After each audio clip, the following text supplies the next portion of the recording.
Okay. So in the last lecture, we were discussing type of crystalline solid based on the intermolecular forces. त्यामधला कोणता कोणता intermolecular force आहे, depending upon that आपण काय करत होतो तर क्लासिफाय करत होतो. कोणाला क्लासिफाय करत होतो? क्रिस्टलाइन सॉलिडला. किती टाइप मध्ये क्लासिफाय केले? 4. कोणते 4 टाइप होते सांगा मला? मॉलिक्युलर सॉलिड एक होता, दुसरा मेटॅलिक सॉलिड एक होता आणि आयोनिक सॉलिड होता. आता जे आपण डिस्कस करणार आहे ते कोणतं आहे तर कोव्हॅलेंट सॉलिड्स. आता जे आपण डिस्कस करणार आहे तो कसला सॉलिड आहे तर कोव्हॅलेंट सॉलिड्स. आता जेव्हा आपण कोव्हॅलेंट सॉलिड्स म्हणतो, फक्त कोव्हॅलेंट सॉलिड म्हणून चालणार नाही, त्याला कसला सॉलिड असायला पाहिजे तो कोव्हॅलेंट नेटवर्क सॉलिड. कसला सॉलिड असायला पाहिजे तो कोव्हॅलेंट काय असायला पाहिजे तर नेटवर्क काय असायला पाहिजे सॉलिड असायला पाहिजे. बरं, ह्या कोव्हॅलेंट नेटवर्क सॉलिड मध्ये काय असते? इथं काय आहे तर कार्बन. हा कार्बन टेट्राहेड्रल आहे बाळांनो. टेट्राहेड्रल इथं एक, इथं एक, इथं एक, इथं एक. टेट्राहेड्रल जॉमेट्री म्हणजे काय असते?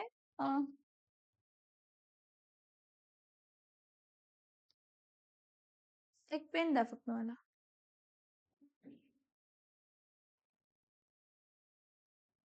एकच मिनिट. आता टेट्राहेड्रल जॉमेट्री म्हणजे समजून घ्या, मी तुम्हाला हे आधी सांगितले टेट्राहेड्रल म्हटलं म्हणजे हे दोन जे कार्बनची व्हॅलेन्सी किती असते? 4. 4 बॉन्ड फॉर्म करणार. किती बॉन्ड फॉर्म करणार आहे? हा, त्या 4 बॉन्ड मधले 2 जे बॉन्ड असणार आहेत ते प्लेन मध्ये असणार आहेत, X Y plane, Y Z plane, जे काय प्लेन आहेत. एक बॉन्ड जो असणार आहे तो कसा असणार आहे तर अबाव द काय असणार आहे तर प्लेन. आणि एक बॉन्ड जो असणार आहे तो कसा असणार आहे तर below the plane. Below the plane म्हणजे अवे फ्रॉम द विवर आणि टुवर्ड्स द विवर असं आपण म्हणतो. हे बघा असं असतं.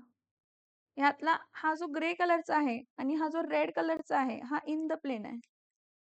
कशा आहेत ही दोघं? आणि हा अबाव द प्लेन आहे आणि हा काय तर बिलो. 3 डायमेन्शनल जॉमेट्री फॉर्म करतो का? Yes or no? हा, तर हे एक कार्बन झालं. असं इथंही एक कार्बन असणार आहे, इथं एक कार्बन असणार आहे, इथं एक कार्बन, इथं एक कार्बन. दर कार्बनला अजून किती कार्बन जॉईन आहेत तर 4. आणि ते 3 डायमेन्शनल जॉमेट्री मध्ये काय होतात तर जॉईन होतात. म्हणजे ते झाले covalent network solid. Same for silica dioxide. Covalent हे बघा, कोव्हॅलेंट कंपाऊंड्स किंवा सॉरी कोव्हॅलेंट सबस्टन्सेस म्हणजे कोण? म्हणजे कोव्हॅलेंट नेटवर्क सॉलिड्स मध्ये नॉर्मली नॉन मेटल ऍटम्स असतात. कसले ऍटम्स असतात? कसले ऍटम्स असतात तर नॉन मेटल काय असतात तर ऍटम्स. कसले असतात? नॉन मेटल ऍटम्स असतात किंवा नॉन मेटलचेच कंपाऊंड्स पण असू शकतात. पण कोव्हॅलेंट आहे नेटवर्क सॉलिड आहे.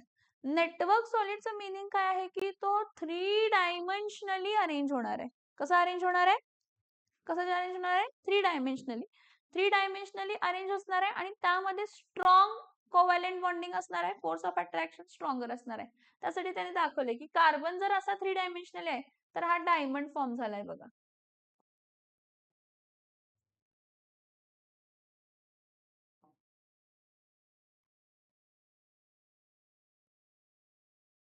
थ्री डायमेन्शनली कसा फॉर्म झालेला आहे? कसं फॉर्म झालेला आहे? 3 डायमेन्शनली. परत हा सिलिकॉन आहे. हा सिलिकॉन डायऑक्साइड असतो. हा पर्टिक्युलरली सिलिकॉन कन्सिडर करा. आणि इथं ऑक्सिजन, इथं ऑक्सिजन, इथं ऑक्सिजन, इथं ऑक्सिजन. परत हा टेट्राहेड्रल जॉमेट्रीचा आहे. तर हे तुम्हाला जे रेड कलरचे दिसत आहेत ते काय आहेत तर ऑक्सिजन. आणि व्हाईट कलरचे ते एक काय तर सिलिकॉन 3 डायमेन्शनली. पण हे कसले सॉलिड्स आहेत? Network solid.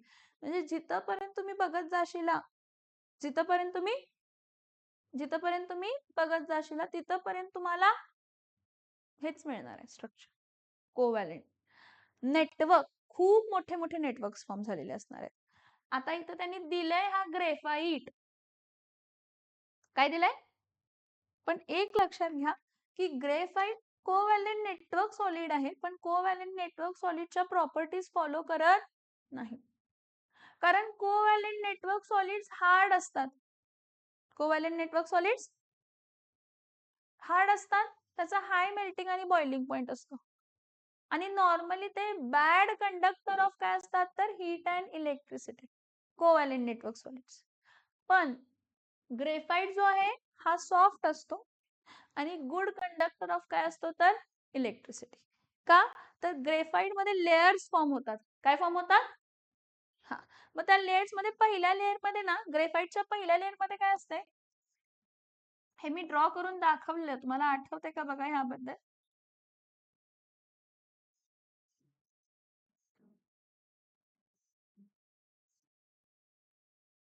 ही एक लेयर आहे आणि या एका लेयर मध्ये किती कार्बन जॉईन असतात? 1 2 आणि काय असतात तर 3. चौथा इलेक्ट्रॉन काय झाला लेयर मध्ये नाहीये, तर तो खालच्या लेयरला असे weak force of attraction develop करणार आहे खालच्या लेयर मध्ये आणि त्याच्यामध्ये तो फिरणार आहे तो इलेक्ट्रॉन. हे दर कार्बनला होणार आहेत. हे जेवढे कार्बन्स आहेत हे जेवढे कार्बन्स आहेत त्या सगळ्यांबरोबर तेच होणार. समजते का? लक्षात आलं का मी काय सांगते? Yes or no? Okay fine. So covalent network solids कसे असतात? These are the materials where atoms are linked together by which bond? Covalent bond. In a continuous network extending through the entire sample. Imagine one giant molecule. Giant molecule network solids मध्ये आपण म्हणतो. बरं, ह्यामध्ये structure कसं असतं? atoms are covalently bonded in a continuous network. Properties extremely hard असतात due to strong covalent bond in 3 dimension.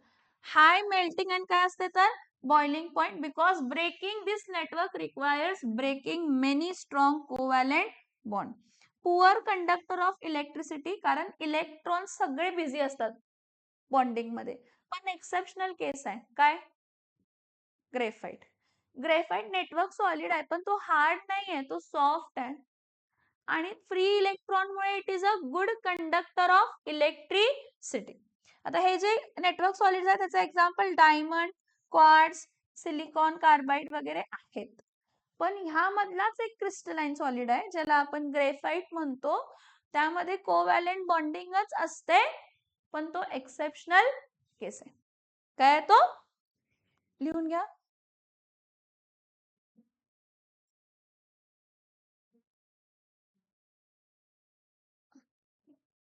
Okay, so now we discussed about what? Covalent network solids. आता आपण नेक्स्ट काय डिस्कस करायचं आहे? हे जे क्रिस्टलाइन सॉलिड आपण बघितले, कोणते कोणते क्रिस्टलाइन सॉलिड टाइप्स बघितले आपण? मॉलिक्युलर बघितलं आणि मॉलिक्युलर आणि आयोनिक आणि मेटॅलिक आणि कोव्हॅलेंट. ठीक आहे. हे जे सॉलिड्स असतात, आपण स्टार्टिंगला डेफिनेशन काय म्हटली? हे जे क्रिस्टलाइन सॉलिड्स आहेत ह्यांची जॉमेट्री काय आहे म्हटलं? डेफिनेट. काय जॉमेट्री आहे म्हटलं? मग ही डेफिनाइट जॉमेट्री म्हणजे काय आणि लॉंग रेंज ऑर्डर म्हणजे काय? म्हणजे जो काय तुमचा क्रिस्टलाइन सॉलिड आहे तो बेसिकली कशाचा बनलेला आहे? काय कशाचा बनलेला आहे? बेसिकली कशाचा बनलेला आहे? ओके, यश. मी आता जे सांगते हे 2 डायमेन्शन साठी सांगते. तुम्ही हे 3 डायमेन्शन साठी इमॅजिन करायचंय.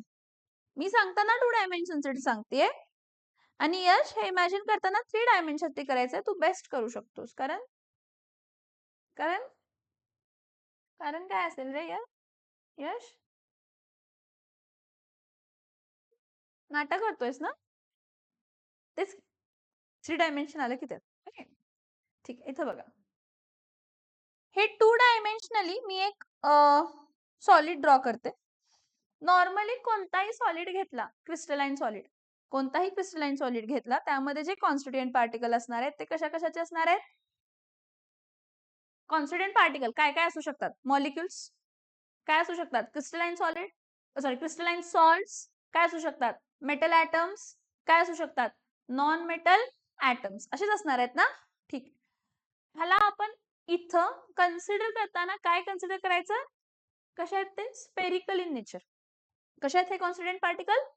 हा, मग जर 2 डायमेन्शन मध्ये स्पेरिकल नेचर आहे आणि जर ते क्रिस्टलाइन सॉलिड असतील तर ते कशा असणार आहेत? Properly arranged. कशा असणार आहेत? कशा असणार आहेत? Properly arranged in a 3 dimension. आता मी दाखवताना 2 डायमेन्शन मध्ये दाखवतीये, पण असताना हे कसे असणार आहे? 3 डायमेन्शन. हे मी फक्त XY प्लेन दाखवलाय, ह्याचा YZ पण असणार आहे आणि XZ पण असणार आहे.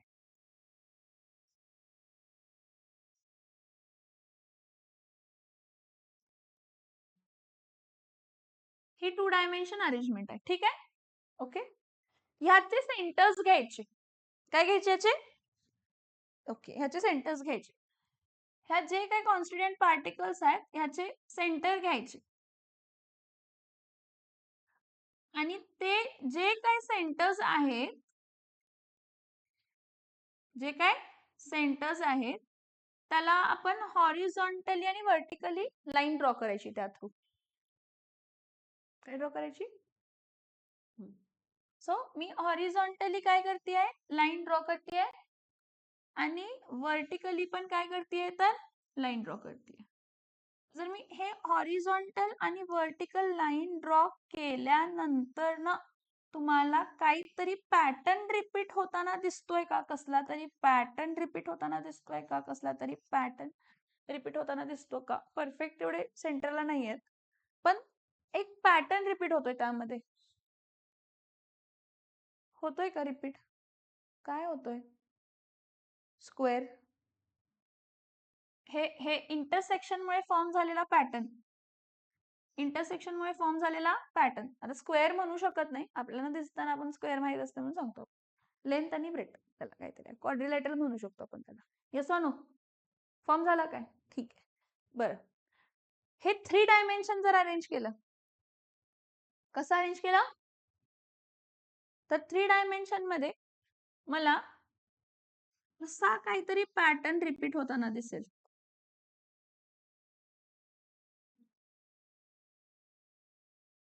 होय की नाही?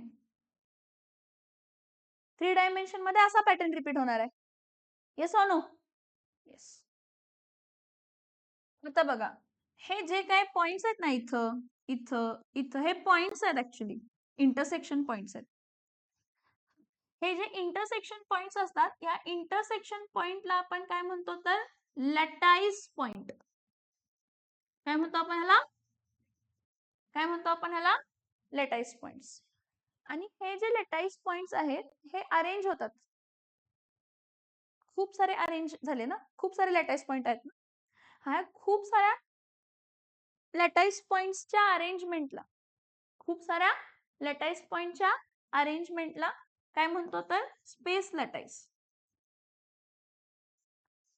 Arrangement of lattice points in the definite what? In the definite geometry. In the definite geometry is termed as what? Is termed as what? Is termed as space lattice. हे एवढं तरी समजलं का सांगा? येस और नो? हा, constituent particles होते, त्याचा सेंटर घेतला, हॉरिझॉन्टली व्हर्टिकली इंटरसेक्शन पॉइंट जो आहे त्याला काय म्हटला? Lattice point. ते लॅटाईस पॉइंट ऍक्च्युली जोडले तर आपल्याला ना एक जॉमेट्री, रिपीटिंग जॉमेट्री दिसते. काय दिसते? रिपीटिंग जॉमेट्री दिसते. ते जे रिपीटिंग जॉमेट्रीचे जे अरेंजमेंट ऑफ पार्टिकल्स असतात ना, फक्त पार्टिकल्स अरेंजमेंट, त्याचे जे सेंटर्स असणार आहेत त्याला आपण arrangement of particles, arrangement of points in a 3 dimensional, त्याला आपण काय म्हणणार आहे तर स्पेस लॅटाईस म्हणणार आहे. काय म्हणणार आहे? काय म्हणणार आहे आपण त्याला? स्पेस लॅटाईस म्हणणार आहे. बरं, ठीक आहे. हे जे काही स्पेस लॅटाईस आहेत त्यामध्ये तुम्हाला असं दिसेल, जॉईन केलं त्या लॅटाईस पॉइंट्स ना, हे आपण ऍक्च्युली लॅटाईस पॉइंट जॉईन केलेत. काय हे लॅटाईस पॉइंट जर आपण काय केलं, हे लॅटाईस पॉइंट जर आपण काय केलं, जॉईन केलं 3 डायमेन्शनली. कसं? कसं? हा, हे जे लॅटाईस पॉइंट मी 3 डायमेन्शनली काय केलं तर जॉईन केलं, तर मला एक रिपीटिंग युनिट मिळतो. त्या रिपीटिंग युनिटला आपण काय म्हणतो? Unit cell. The smallest 3 dimensional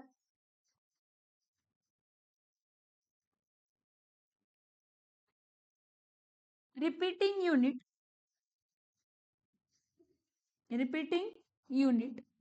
in crystalline solid, in crystalline solid is called what?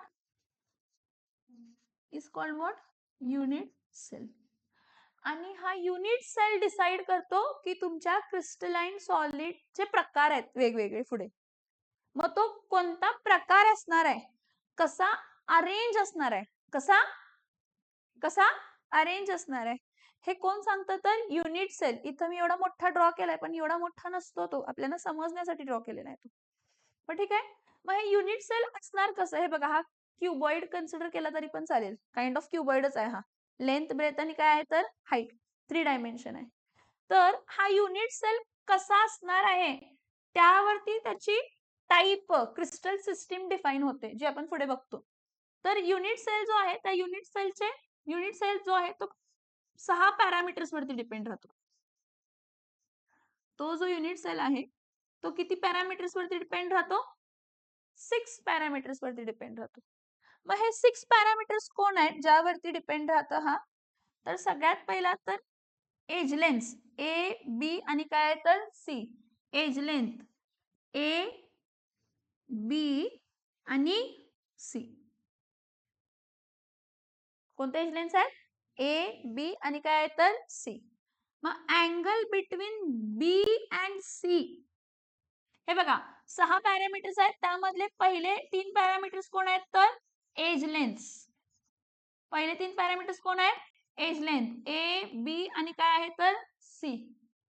कोण आहेत parameters? Edge length a b आणि सी. आणि मग त्यामधले angle, angle between b and c त्याला आपण काय म्हणणार आहे? Alpha. Angle between b and c ला काय म्हणणार आहे? अल्फा.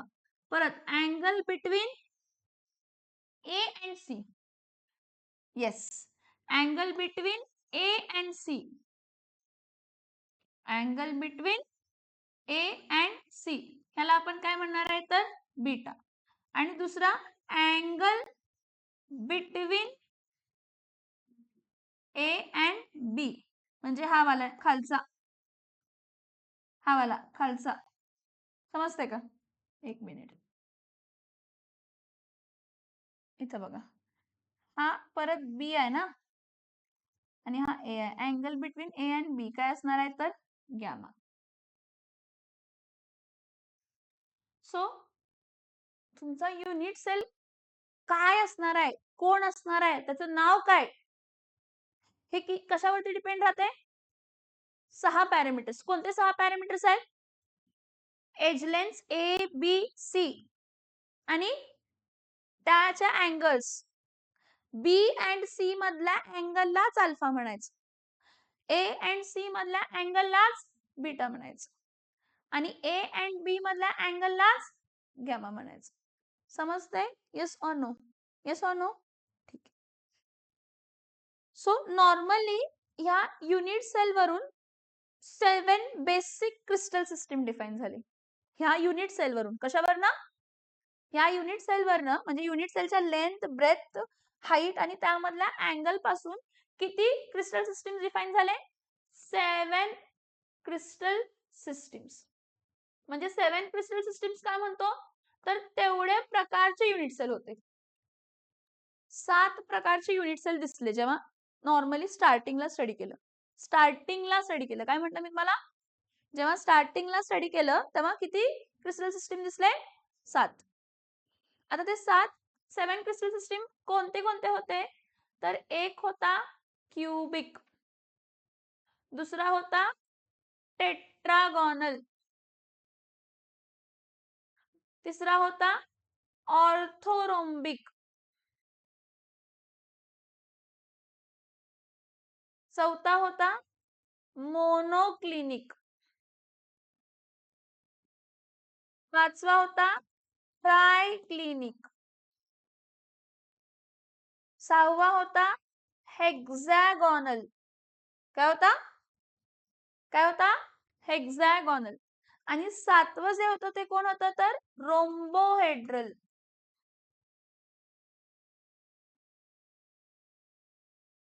बघा 7 type of crystal system define झाले म्हणजे काय, तर 7 टाइप ऑफ युनिट सेल्स होते. किती टाइप ऑफ युनिट सेल होते? हे बेसिक आहे, बेसिक स्टार्टिंगला.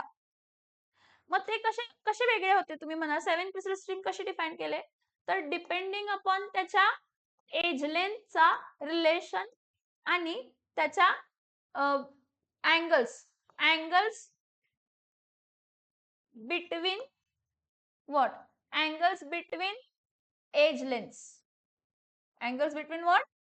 Angles between age length. ठीक आहे? ओके. मग कोण होते? तर सगळ्यात पहिला कोण आहे तर क्यूबिक. क्यूबिकला काय होतं? एज लेंथ जी होती A is equals to B is equals to काय होती? C. एज लेंथ जी होती A is equals to B is equals to काय होती तर C.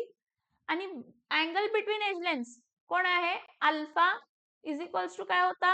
Beta is equals to काय होता? गॅमा इज इक्वल्स टू काय होता तर 90 डिग्री. त्यामधला angle alpha is equals to beta is equals to gamma काय होता तर 90 डिग्री. समजते का मी काय सांगते? Yes or no? Yes or no? ठीक आहे. आता टेट्रागोनल मध्ये काय होतं? ए इज इक्वल्स टू काय होतं? बी बट नॉट इक्वल्स टू काय होता तर C. A is equals to B होता but not equals to C. So if A is equals to B but not equals to C, हा आणि alpha is equals to beta is equals to gamma is equals to काय तर 90 degree. असं होतं. ऑर्थोरॉम्बिकला काय होतं? A is not equals to B is not equals to C. असं होतं. आणि alpha is equals to beta is equals to gamma is equals to काय तर 90 डिग्री. नॉर्मली ही रूम घेतला as a unit cell orthorhombic आहे ती. कशी आहे ती? का ऑर्थोरोम्बिक आहे? लेंथ वेगळी आहे, ब्रेथ वेगळं आहे, हाईट पण काय आहे वेगळं, पण अँगल सगळ्यांमध्ये 90 डिग्री आहे. समजतंय का? Yes or no? मोनोक्लिनिकला काय होतं? A is not equals to B is not equals to C. आपण ज्याला अल्फा घेतलाय आणि ज्याला बीटा घेतलाय आणि ज्याला गॅमा घेतलाय, आपण ज्याला अल्फा घेतलाय B and C breadth and height, A and C length and height, फरक आहे. B and C breadth and हाईटचा alpha, A and C beta आणि A and B length and ब्रेथचा गॅमा. सो त्याप्रमाणे काय होतं मोनोक्लिनिक मध्ये? Alpha is equals to gamma is equals to काय होतं? 90 डिग्री. पण beta was not equals to 90 degree. But beta was not equals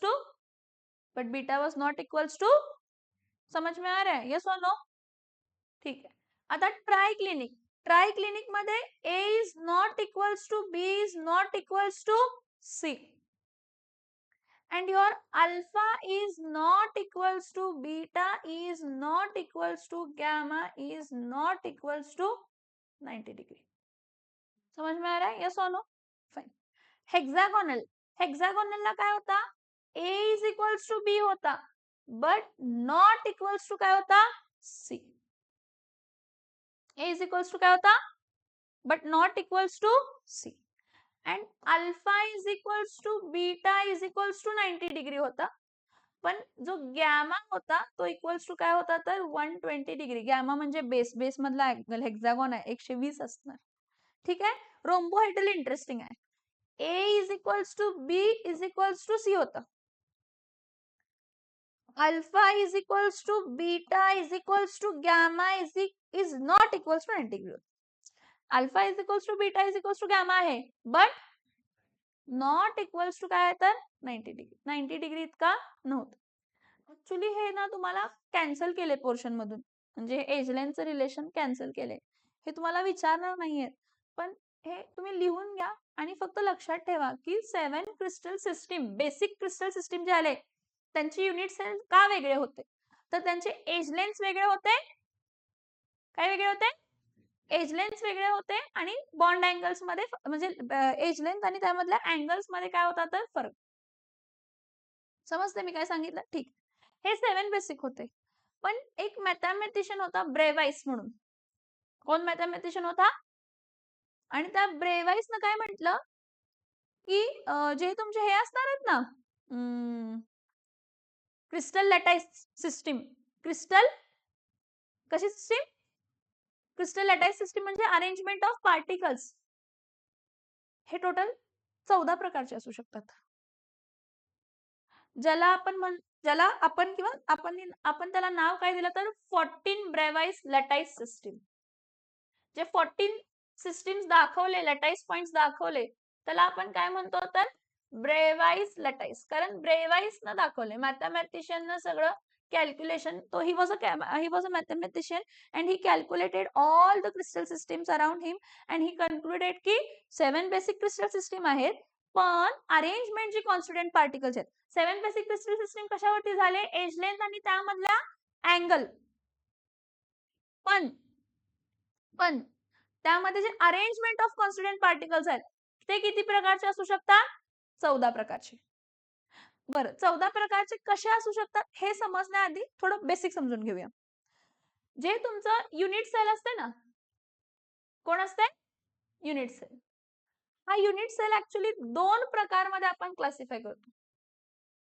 या युनिट सेलला आपण किती प्रकारमध्ये क्लासिफाय करतो? 2. कोणते 2 प्रकार आहेत सांगा? एक आहे सिंपल प्रिमिटिव्ह. एक काय आहे? एक काय आहे? सिंपल किंवा त्यालाच काय म्हणतो तर प्रिमिटिव्ह. एक काय आहे? सिंपल, त्यालाच काय म्हणतो आपण? प्रिमिटिव्ह. आणि दुसरा जो आहे त्याला म्हणतो सेंटर्ड युनिट सेल. कसला युनिट सेल? बरं, या दोघांमध्ये फरक काय आहे? सिंपल आणि प्रिमिटिव्ह युनिट सेल मध्ये आणि सेंटर्ड युनिट सेल मध्ये. सिंपल प्रिमिटिव्ह सेल मध्ये काय असतंय? सिंपल प्रिमिटिव्ह सेल मध्ये काय असतंय?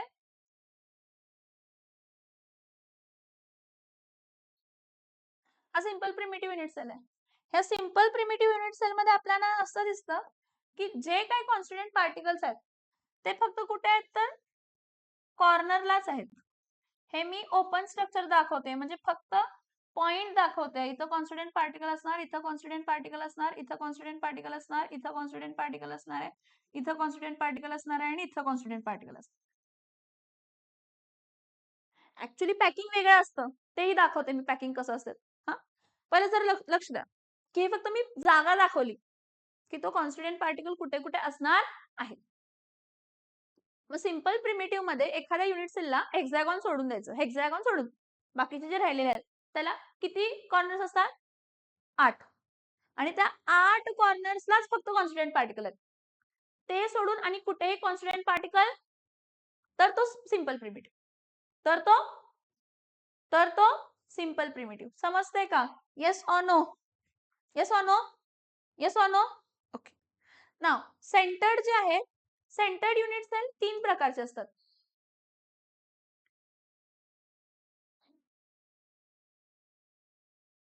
सेंटर्ड युनिट सेल किती प्रकारचे असतात? 3 प्रकारचे असतात. कुठा हाच बेटर दिसतो.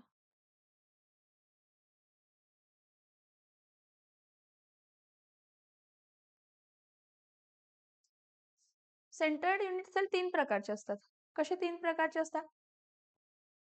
एक असतो बॉडी सेंटर्ड युनिट सेल. एक काय असतो? Body centred unit sale.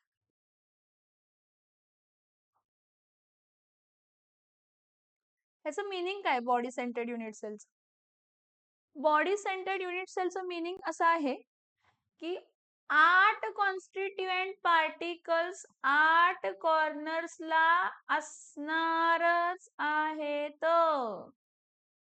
8 constituent particle 8 कॉर्नर्सला as वेल ऍज एक कॉन्स्टिट्यूएंट पार्टिकल बॉडीच्या आत असणार आहे, जो कोणाबरोबरही शेअर होणार.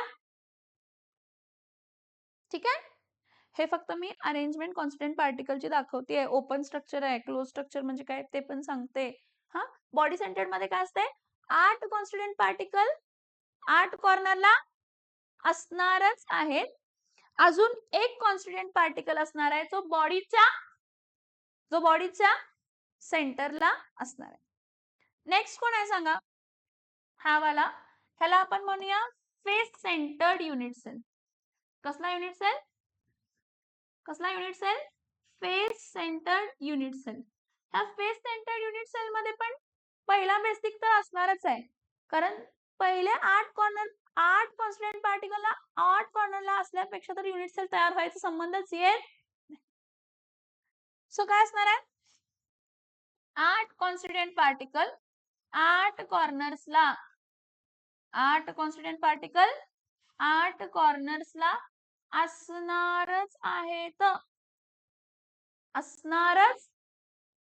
ते सोडून बॉडीच्या नाही, फेसच्या सेंटरला, दर फेसच्या सेंटरला, दर फेसच्या सेंटरला, दर फेसच्या सेंटरला, दर फेसच्या सेंटरला. किती फेसेस आहेत? 6. 6 फेसेस आहेत, तर 6 फेसेसच्या सेंटरला 6 कॉन्स्टिट्युएंट पार्टिकल असणार आहेत, ऍज वेल ऍज 8 कॉन्स्टिट्युएंट पार्टिकल 8 कॉर्नरला तर असणारच आहेत.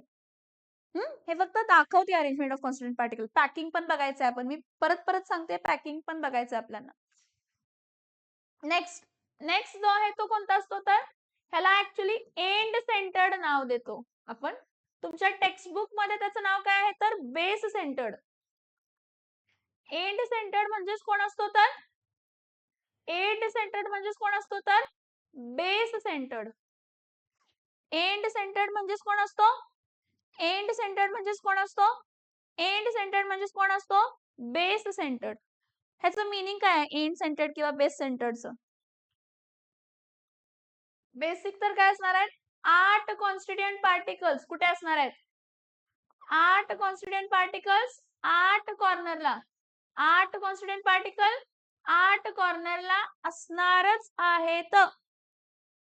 6 फेसेस आहेत, त्यातला कोणतेही 2 फेसेस, 6 फेसेस मधले अपोजिट. कसे? वरचा तर खालचा, इकडचा तर इकडचा, मागचा तर पुढचा, कोणता तरी एक पेर, कोणता तरी च्या फेसच्या सेंटरला, च्या फेसच्या सेंटरला, च्या फेसच्या सेंटरला, त्याला म्हणतात बेस सेंटर्ड. किंवा समजतंय? म्हणजे तुमचे जे युनिट सेल आहेत ते किती प्रकारमध्ये आहेत? टोटल 4 तसं बघितलं तर. एक आहे प्रिमिटिव्ह, दुसरा आहे बॉडी सेंटर्ड, तिसरा आहे, चौथा आहे बेस सेंटर्ड किंवा एंड सेंटर्ड. जरा इथे लक्ष द्या. काय हे जे आपण बघितलं, cubic, tetragonal, orthorhombic, monoclinic, triclinic, hexagonal आणि काय तर रोम्बोहेड्रल. इथे लक्ष द्या प्लीज. क्युबिक जो आहे ना तो 3 प्रकारे पॉसिबल आहे. क्युबिक किती प्रकारे पॉसिबल आहे? 3. कसा? तर आपल्याकडे क्युबिक जो आहे हा सिंपल क्युबिक असतो, म्हणजे 8 कॉन्स्टिट्युएंट पार्टिकल 8 कॉर्नरला असणार आहेत. ठीक आहे. त्यानंतर ना बॉडी सेंटर्ड क्युबिक असणार आहे. कसला असणार आहे? आणि दुसरा कोणता असणार आहे? तर फेस सेंटर्ड क्युबिक. टेट्रागोनल आहे तो 2 प्रकारचा असतो.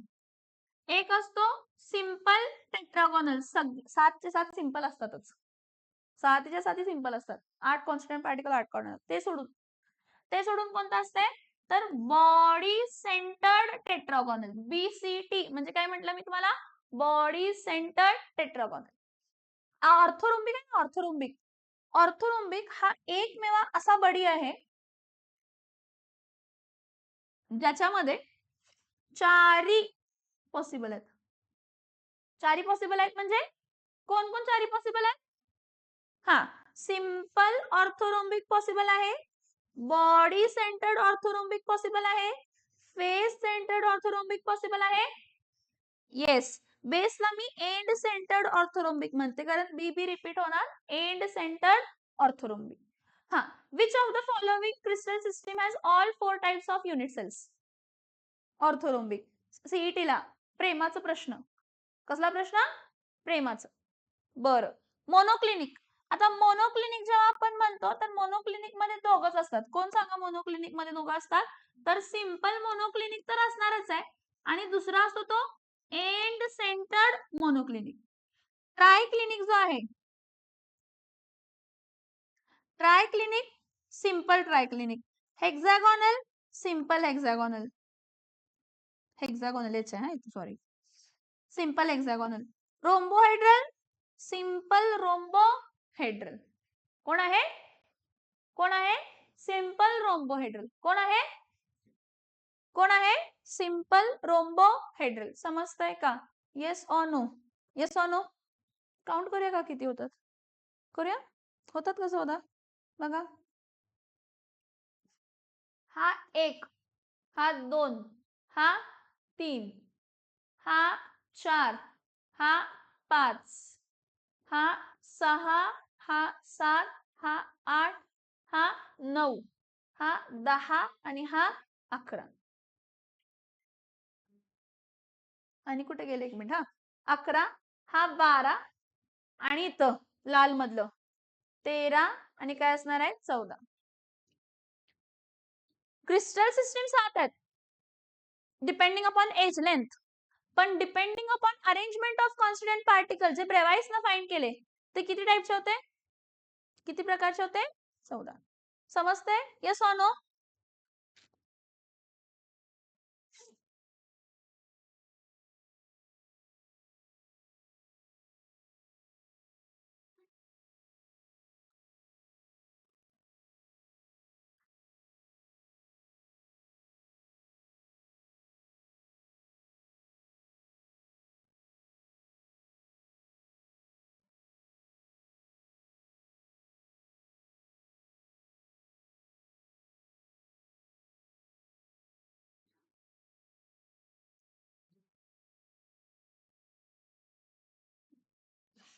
हे लिहायला सांगितलं. लिहिला? ठीक. लिहायला पाहिजे होतं. ठीक आहे. लिहिलाय नाही लिहिला? इथे बघा. किती ब्रेवाइस लॅटिस सिस्टीम आहे? 14 ब्रेवाइस लॅटिस सिस्टीम आहे. बघा, क्यूबिक मध्ये कोणते कोणते पॉसिबल आहे? Simple cubic, sorry simple cubic, body centred आणि फेस सेंटर्ड. हे फक्त डॉट्स आहेत ना, हे कॉन्स्टिट्यूएंट पार्टिकलची अरेंजमेंट दाखवलेली आहे. काय दाखवलेलं आहे? कॉन्स्टिट्यूएंट पार्टिकलची अरेंजमेंट. ऑर्थोरोम्बिक, ऑर्थोरोम्बिक चारही पण पॉसिबल आहेत. Simple, body centred, face centred, end centred किंवा बेस सेंटर्ड. टेट्रागोनल, सिंपल आणि body centred. Body centred, simple म्हणजे प्रिमिटिव्ह, बॉडी सेंटर्ड. त्यानंतर ना मोनोक्लिनिक कोणतं सांगितलेलं होतं? सिंपल आणि एंड सेंटर्ड किंवा बेस सेंटर्ड. रोम्बोहेड्रल एकच असतं. ट्रायक्लिनिक एकच असतं. हेक्सागोनल एकच असतं. जरा इथं बघा hexagon. Yash please, Yash please, Yash please.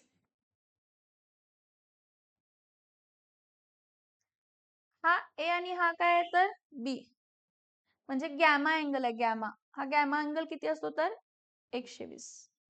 काय असतो? 120. समजतंय हे 14 कसे आले? ठीक आहे. तर मी तुम्हाला सांगितलं की नाही की हे अरेंजमेंट ऑफ फक्त कॉन्स्टिट्यूएंट पार्टिकल डॉट्स दाखवलेत, पण ऍक्च्युअल जे पॅकिंग असतं बाळांनो तो असा असतो. ऍक्च्युअल पॅकिंग असा असतो त्यामध्ये. हा सिंपल क्यूबिक आहे. सिंपल क्यूबिक आहे. हा बॉडी सेंटर्ड आहे. बॉडी सेंटर्ड बघा, इथं आहे. आपण जे दाखवतो ना, हे डॉट्स दाखवतो. इथं एक आहे, इथं एक पार्टिकल आहे, इथं एक पार्टिकल आहे, इथं एक पार्टिकल आहे म्हणतो, इथं एक पार्टिकल आहे, मागे एक पार्टिकल आहे, इथं एक पार्टिकल आहे, इथं एक पार्टिकल आहे आणि बॉडीच्या आत एक आहे. असं हे आपण जे डॉट दाखवतोय ऍक्च्युअली ते तेवढे छोटे कॉन्स्टिट्यूएंट पार्टिकल नसतात, ते भरगच्च असतात. मी पहिलाच सांगितलं तुम्हाला, आठवते की नाही आठवतंय? Yes or no? स्टार्टिंगला काय म्हटलं मी तुम्हाला? पॅकिंग पूर्ण असते, पण आपण अरेंजमेंट समजण्यासाठी डॉट्स दाखवतो कॉन्स्टिट्यूएंट पार्टिकलचे. फेस सेंटर्ड बघा, फेस सेंटर्ड बघा, हे आहे, हा फेस आहे, ह्या फेसच्या सेंटरला एक आहे काय? परत हा फेस आहे, ह्या फेसच्या सेंटरला एक आहे. परत इथला फेस आहे, त्याच्या सेंटरला एक आहे. हा हे जे आहे हे ऍक्च्युली असं दाखवतात. आता हे आहे ना, ह्याचं मीनिंग आहे की जेव्हा युनिट सेल फॉर्म होतोय तेव्हा सगळा कॉन्स्टिट्यूएंट पार्टिकल तिथं पूर्ण बसत, तो बाजूच्या पण कॉन्स्टिट्यूएंट पार्टिकल बरोबर काय होणार आहे, शेअर होणार आहे. काय होणार आहे, काय होणार आहे, शेअर होणार आहे. कारण ऍक्च्युली बाळांनो,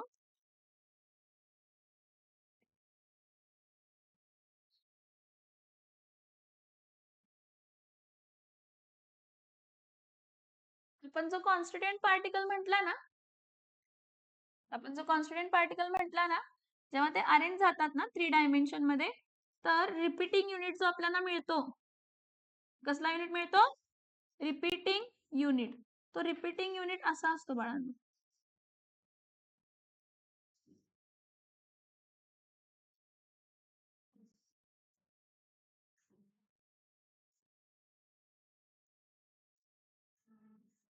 थ्री डायमेन्शनल आहे ना, कसा आहे, कसा आहे, थ्री डायमेन्शनल. समजतंय का? हे तर मी एकच दाखवले लेअर, असे खूप सारे लेअर असणार आहेत थ्री डायमेन्शनलला. त्यामुळे जो काय कॉन्स्टिट्यूएंट पार्टिकल परत स्पियर आहे, स्पेरिकल आहे, जो काही कॉन्स्टिट्यूएंट पार्टिकल असणार आहे बघा, हा जो कॉन्स्टिट्यूएंट पार्टिकल मी स्पेरिकल कन्सिडर केला, कसा कन्सिडर केला, त्या स्पियरचे किती भाग करायचे, 8. स्पियरचे 8 भाग करायचे, स्पियरचे त्या 8वा भाग, 8 भाग मधला एक भाग 1/8 भाग जो आहे तो त्या पर्टिक्युलर एजला बसलेला असतो. 1/8.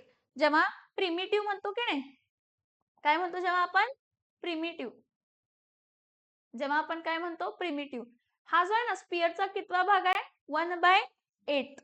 हा कितवा भाग आहे, 1/8, 1/8, 1/8, 1/8, 1/8, 1/8. बॉडी सेंटरला, बॉडीच्या आतला जो आहे तो कोणाबरोबर शेअर होत, पण जे कॉर्नर आहेत ते 1/8च आहेत, कारण ते अजून 8 जणांबरोबर शेअर होतात. किती जणांबरोबर शेअर होतात, 14 ब्रेवाइस लॅटिस सिस्टीम आहेत.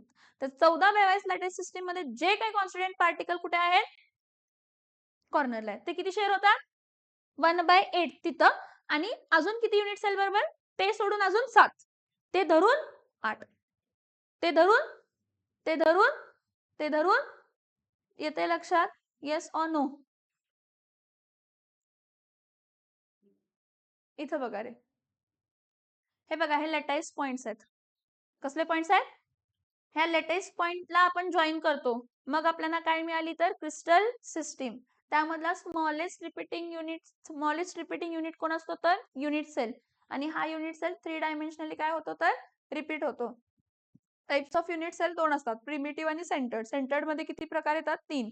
कोणते कोणते 3 प्रकार येतात, कोणते कोणते 3 प्रकार येतात, फेस सेंटर्ड, बॉडी सेंटर्ड आणि एंड सेंटर्ड किंवा बेस सेंटर्ड. समजतंय, बरं. डिपेंडिंग अपॉन दॅट ब्रेवाइस लॅटाईस न किती अरेंजमेंट दाखवले, 14. पण आपण स्टडी डिटेल मध्ये एकच करतो, क्युबिक लॅटाईस. डिटेल मध्ये आपण कशाबद्दल स्टडी करतो, क्युबिक लॅटाईस. डिटेल, आता हे जे आहेत ना, हे क्युबिक लॅटाईसचेच दाखवलेत बघा अरेंजमेंट्स. कशाचे दाखवले, क्युबिक लॅटाईसचे अरेंजमेंट दाखवले. कसे दाखवलेले आहे, क्युबिक लॅटाईस. ठीक आहे.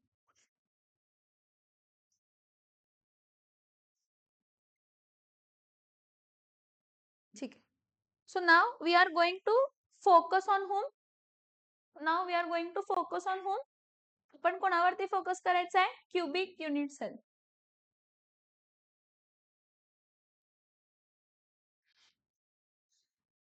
हा क्युबिक युनिट सेल हा स्मॉलेस्ट रिपीटिंग स्ट्रक्चर आहे का पूर्ण जॉमेट्री मधला, पूर्ण जॉमेट्रीचा हा काय आहे, तर स्मॉलेस्ट रिपीटिंग स्ट्रक्चर. कसला स्ट्रक्चर आहे, ओके, ठीक आहे. आपल्याला काय माहित आहे, क्युबिक युनिट सेल जो असतो,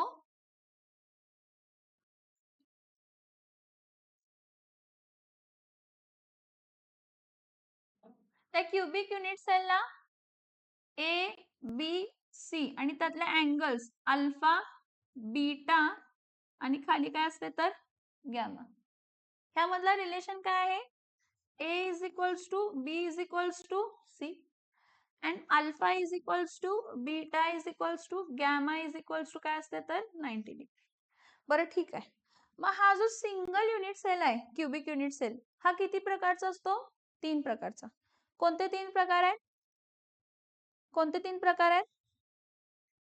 सिंपल क्युबिक, बॉडी सेंटर्ड आणि काय आहे तर face centred. Simple cubic, body centred आणि काय आहे तर फेस सेंटर्ड. ठीक आहे. तर बघा जरा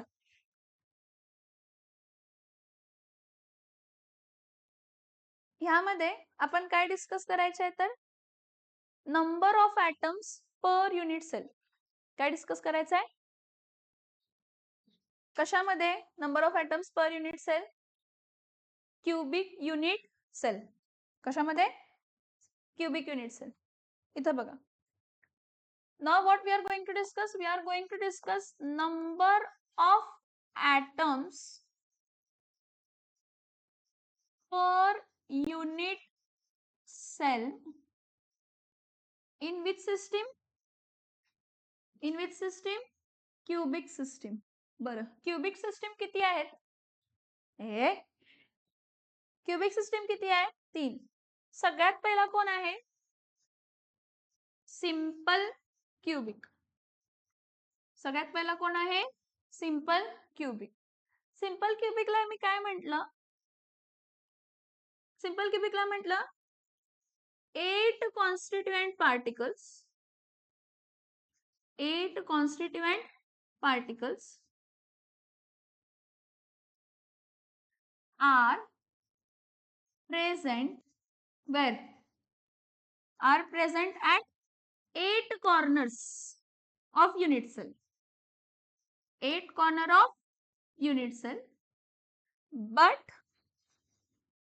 at each corner it shares how much? It shares 1/8 of itself to that what? To that unit cell. Yes or no? Yes or no? इथं बघा इथं 1/8 आहे हा. समजतंय ना? नक्की ना? हे कसं आहे थोडंसं अंडरस्टँडिंगचं पार्ट आहे. 8 कॉन्स्टिट्युएंट पार्टिकल 8 कॉर्नरला रणवीर कशा आहेत समजतंय ना? 1/8 म्हणजे हा 8वा भाग आहे. 8वा भाग म्हटला 1/8 पार्ट म्हणजे 8वा भाग. असे हे कसे किती जॉईन असणार आहे? टोटल 8 जण नेबर्स असणार आहेत त्याचे. त्याचा तो किती शेअर करतो? 1/8. मला कॉर्नर किती आहेत? किती कॉर्नर आहेत? 8. ठीक आहे. 8 कॉर्नर आहेत. सो नंबर ऑफ ॲटम्स बघा हा मी काय म्हटलं? नंबर ऑफ ॲटम किंवा number of constituent particle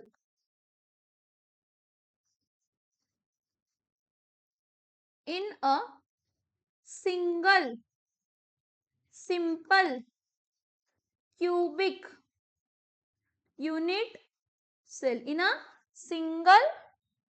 a single आणि काय सिंपल क्युबिक युनिट सेल. किती असणार आहेत नंबर ऑफ ॲटम? 8 आहेत.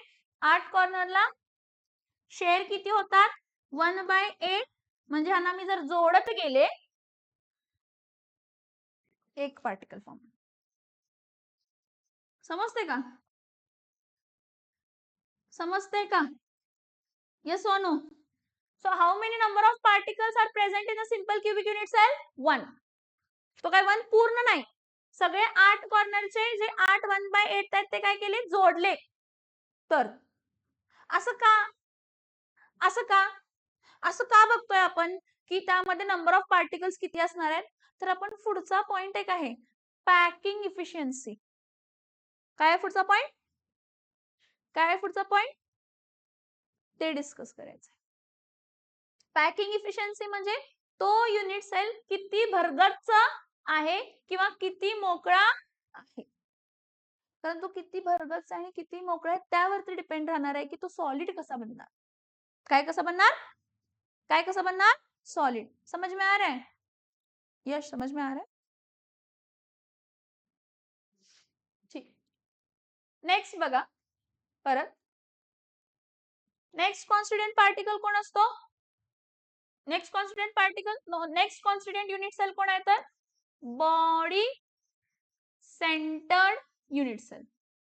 कसला युनिट सेल आहे? बॉडी सेंटर्ड पण कसा cubic unit cell. Body centred आहे पण कसा आहे body centred cubic unit sale.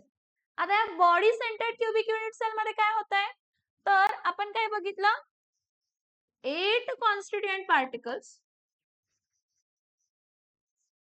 8 constituent particles are present at what? Yes, 8 corners and shares 1/8 of it to each corner. Okay, okay. हाँ, one more constituent particle is present where? Is present at the center of the body which is not shared by any other unit cell. जो बॉडीच्या आत आहे बाळांनो, जो बॉडीच्या आत आहे तो कोणाबरोबरही शेअर होत नाही.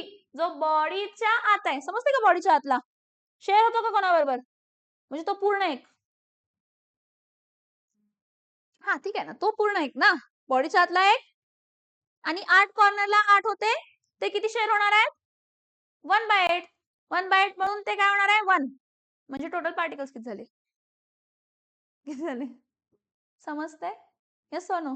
मला सांगा सिंपल क्यूबिक पेक्षा भरगतच कोण असणार आहे बॉडी सेंटर्ड. समझ में आ रहा है यस और no. Okay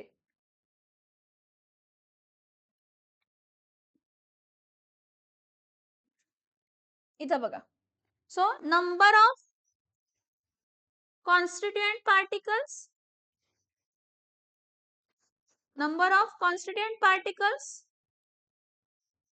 in per unit cell of whom BCC body centered cubic unit cell किती असणार आहे 8 into 1/8 plus 1 जो बॉडीच्या आत होता जो कोणाबरोबरही शेअर होणार म्हणजे टोटल किती झाले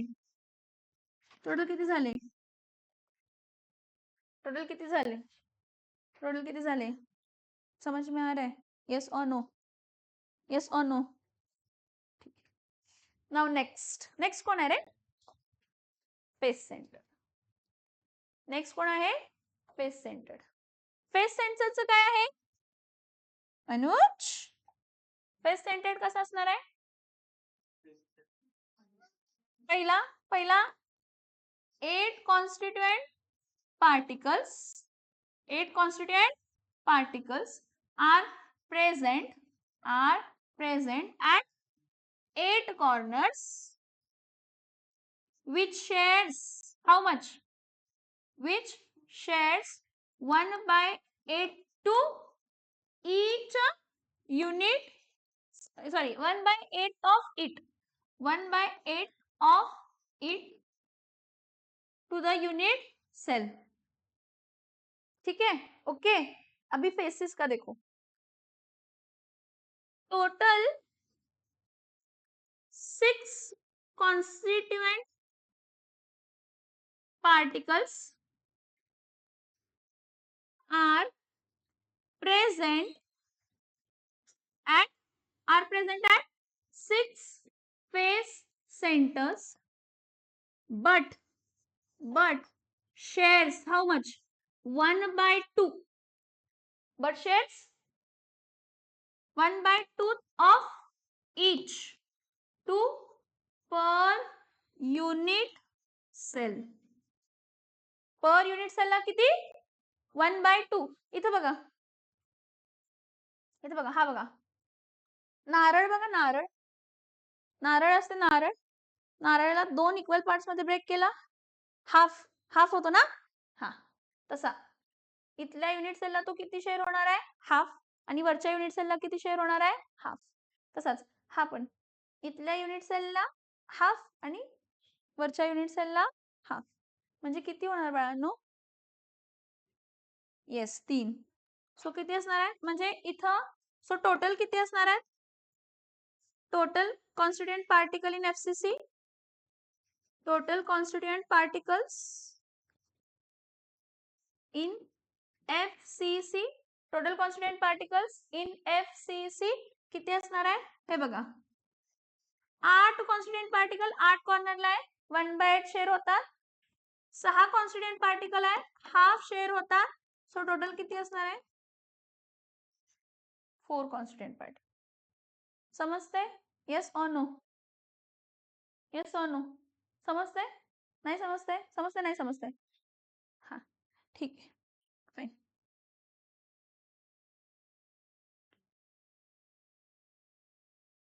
म्हणजे आपल्याकडे 3 युनिट सेल आहेत. एक सिंपल क्यूबिक असतो, एक body centred cubic unit cell असतो आणि एक face centred cubic unit cell असतो. इथं झेड बाळांनो, झेड असतो की नाही? झेड, झेड म्हणजे number of atoms per unit cell. यापुढे जेव्हा मी न्यूमेरिकल्स मध्ये झेड घेणार, काय घेणार? That is per unit cell. So simple cubic मध्ये number of atom per unit cell किती असतो? 1. बॉडी सेंटर्ड मध्ये number of atoms per unit sale 2. आणि फेस सेंटर्ड मध्ये number of atoms per unit cell 4. तुम्ही स्ट्रक्चर बघूनच सांगू शकताय की सगळ्यात भरगतचं कोण असणार आहे? तर फेस सेंटर. सगळ्यात भरगतचं कोण असतो? तर फेस सेंटर. समजते इथपर्यंत? Yes or no? Now next point.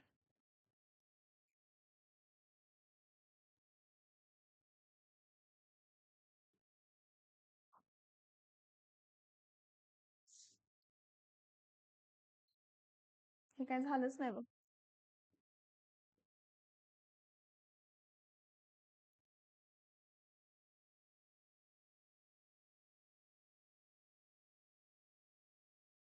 There is a concept called packing efficiency. There is a concept called packing efficiency. आता तुमच्या टॉपिक प्रमाणे तर नाही चाललेलं आहे, तुम्हाला सोपं जसं जाईल त्याप्रमाणे चाललेलं आहे. ठीक आहे, कारण थोडे आहेत प्रॉब्लेम्स त्याच्या ह्याला काय म्हणतात, ऑर्डरला, टेक्स्टबुक मधल्या. जसं मी सांगते तसं लक्षात ठेवायचं. ठीक आहे, फाईन. पॅकिंग इफिशियन्सी आहे. पॅकिंग इफिशियन्सी म्हणजे काय? पॅकिंग इफिशियन्सी म्हणजे एखादा युनिट सेल किती भरलेला आहे, किती भरगच्च आहे किंवा किती मोकळा आहे, किती भरगच्च आहे किंवा किती किती भरगच्च आहे किंवा किती. आता packing efficiency is equals to काय असते? व्हॉल्यूम ऑफ ॲटम्स म्हणजे constituent particles, volume of atoms in unit cell divided by total volume of unit cell divided by total volume of unit cell into 100. Packing efficiency percentage मध्ये असते. Packing efficiency कशामध्ये असते? Packing efficiency कशामध्ये असते? Percentage. मग packing इफिशियन्सीचा formula काय आहे? Volume of atom in unit cell. Unit cell मध्ये किती ॲटम म्हणजे किती ऑक्युपाय केलं? ॲटम ने किती व्हॉल्यूम ऑक्युपाय केलं? कोणनं किती ऑक्युपाय केलं? ॲटम ने किती व्हॉल्यूम ऑक्युपाय केलं, divided by total volume of काय असणार आहे? तर unit cell. Total volume of काय असणार आहे? समजते इथपर्यंत? Yes or no? Yes or no? Anuj समजते? सक्षम समजते? समजते का? अरे समजते का? ओके, ठीक आहे, लिहून घेणार.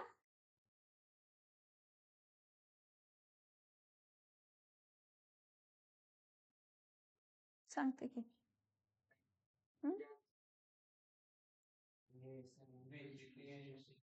हा लिहायचं आहे की. बरं मला एक सांगा, मला विचारायचं एकच आहे तुम्हाला, एक minute. Okay fine.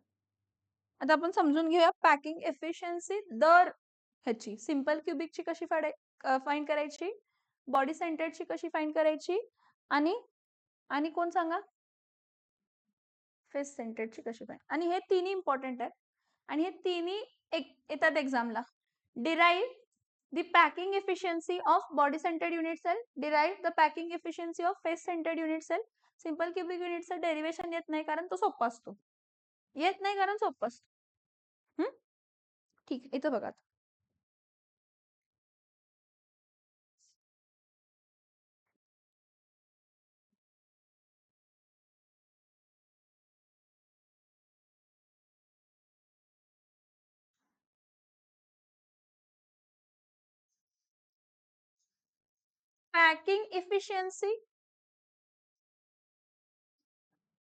packing efficiency of what? Simple cubic unit cell. बरं, मला एवढं तर माहित आहे, packing efficiency of simple cubic unit cell मध्ये, सिंपल क्युबिक मध्ये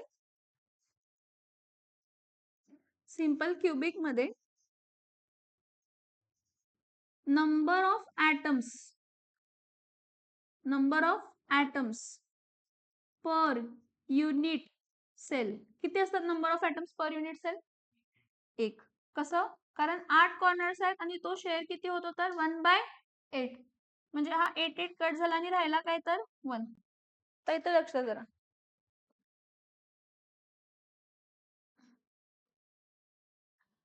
हा जो आहे ना सिंपल क्युबिक युनिट सेल मध्ये, ह्यामध्ये फिलिंग कसं होत आहे तर हा बघा, हा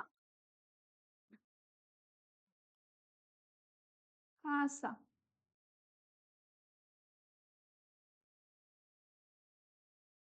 यल्ला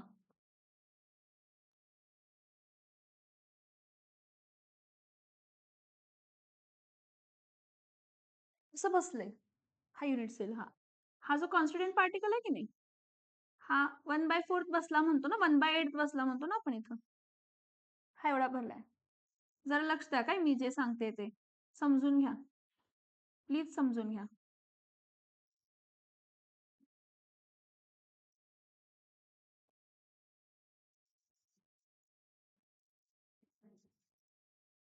ठीक आहे, इथं बघ, इथं पण कसा असणार आहे तो, असा, हा इथं असा, हा इथं असा, हा इथं असा. येते का लक्षात? माझं तेवढं चांगलं नाही आहे काय डायग्राम वगैरे काढायची पद्धत वगैरे, फक्त माझ्या भावना समजून घ्या तुम्ही प्लीज. इथं बघा,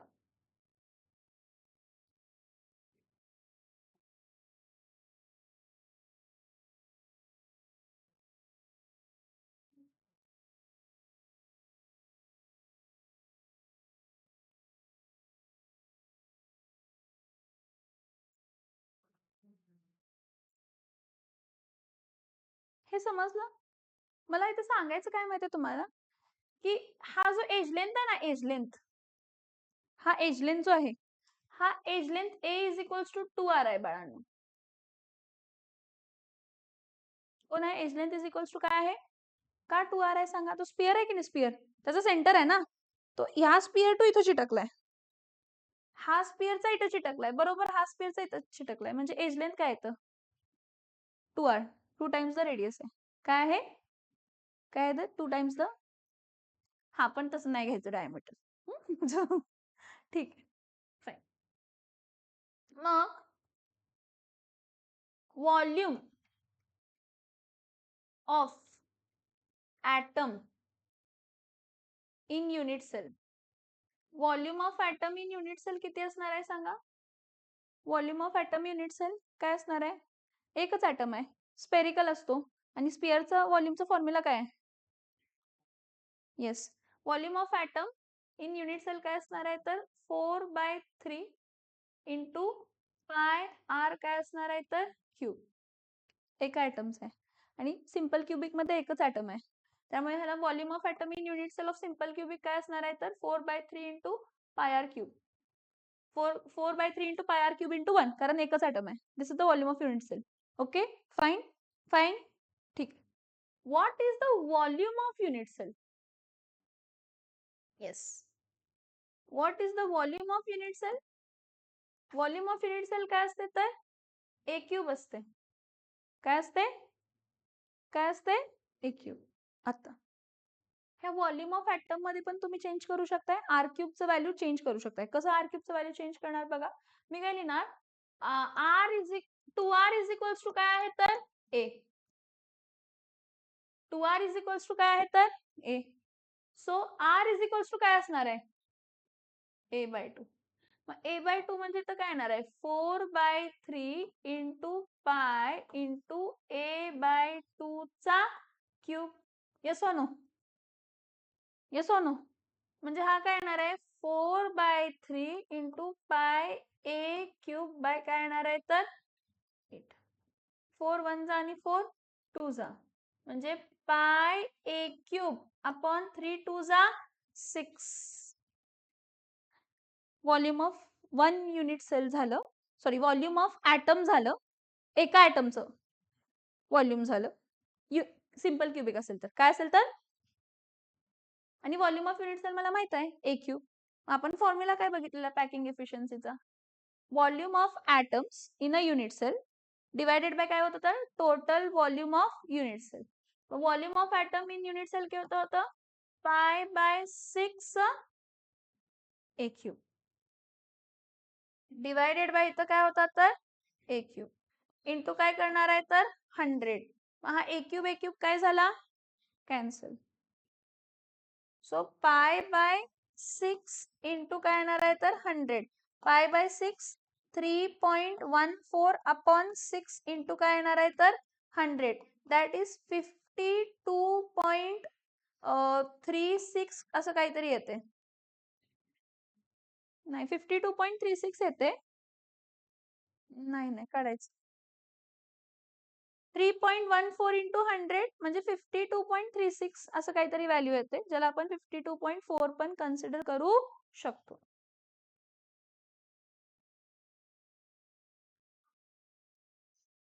हे पॅकिंग भरलंय एवढं, हे एवढं भरलंय कोण, सिंपल क्यूबिक युनिट सेल एवढं भरलंय तर मोकळा किती आहे. सो आता पॅकिंग इफिशियन्सी आपण कशी फाइंड केली, packing efficiency is equals to volume of atom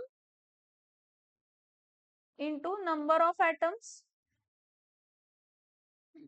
divided by volume of unit sale.